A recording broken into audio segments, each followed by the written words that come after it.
The small town of Pinebrook had always been my sanctuary. Nestled between dense forests and shimmering lakes, its tranquility was its greatest charm. But after that summer, its serenity transformed into haunting silence.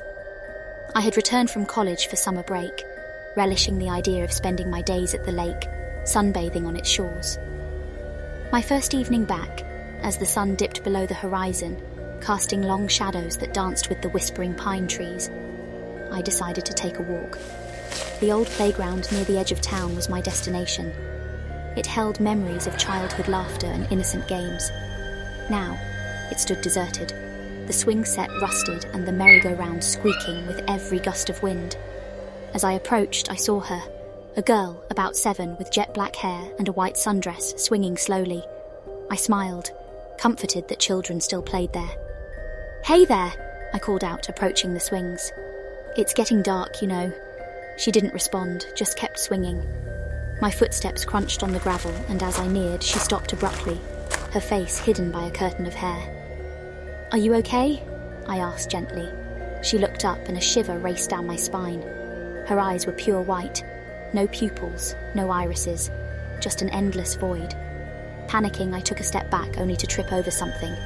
Scrambling to my feet, my breath caught in my throat as I saw what I had tripped over. An old, weathered tombstone, partially concealed by overgrown grass. The inscription read, "Liliana Green, 1923 to 1930. I looked back to the swing, but the girl was gone. I ran back home, my heart pounding against my chest, every shadow threatening to come alive. When I reached my house, I locked every door and window, but I couldn't shake off the feeling of being watched. Night after night, I would see her, in my dreams, at the foot of my bed, outside my window. Her silent presence always accompanied by the soft creak of a swing. Desperate for answers, I visited the town's library. Mrs. Hayward, the elderly librarian, was surprised to see me. "Researching for college?" she asked, her voice soft and raspy. "No, just local history," I replied, hesitating. Hours turned into days, and I finally stumbled upon an old newspaper article. The headline sent chills down my spine.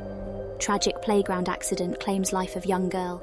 The article detailed how Liliana Green died on a swing set when her dress got caught, strangling her.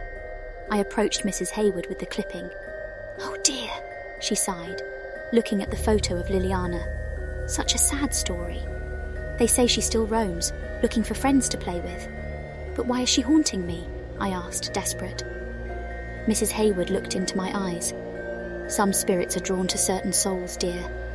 Maybe she sees something in you." The nights grew longer and the hauntings intensified. Every creak, every whisper, every shadow morphed into Liliana's figure. One particularly stormy night, as thunder roared and lightning illuminated my room, I felt a cold hand grip my ankle. Turning my lamp on, there was Liliana, pulling me towards her. Terrified, I yanked my foot free and ran out of the house, only to find myself, inexplicably, at the playground. The swing set moved violently in the wind, yet one swing remained eerily still. The same swing Liliana had been on that first night. A voice, soft and melancholic, whispered, "Play with me." Gathering courage, I approached. "Liliana, you need to move on. This isn't right." Her figure appeared in front of me, eyes still and empty white. "I'm lonely," she whispered. The ground beneath me shook as a plethora of voices joined in, all whispering, "Play with us." I looked around, the entire playground now surrounded by ghostly figures of children. Panicking, I raced towards the woods, the voices growing louder and more desperate. Stumbling and out of breath, I found an old chapel deep in the forest, long forgotten by the town.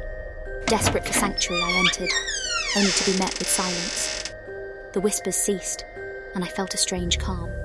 An old, dusty book lay on the altar, open to a page about the power of prayer to guide lost souls.